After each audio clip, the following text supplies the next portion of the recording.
All right.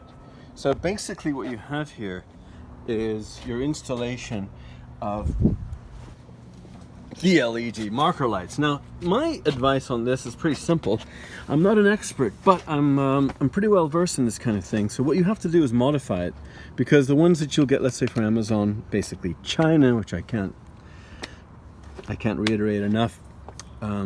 Who knows how long they'll last. Okay, so the point is that what you're trying to do is you're trying to mount the this bracket flush onto your wall. There's no way you can do that with the way it's designed. So what you have to do is modify it. What I did was I drilled a hole on the top here and fed through my negative wire.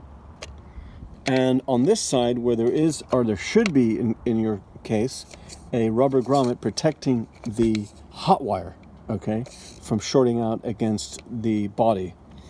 That has a little groove in it already provided by the factory. I don't know if you can see that right there, but that goes there like that. What I do is I feed these through here so that they come out literally from in other words, you can monitor everything from this side. You follow me? So your connectors, everything. So all you have to do is flip the lid off and check your connector, check your LED.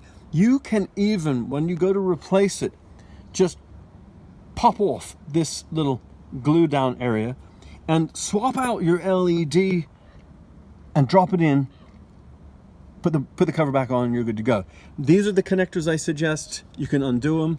Super simple. All you got to do is tuck this inside. Sorry, my camera work is horrible, but you get the idea, right? You just tuck them in, right?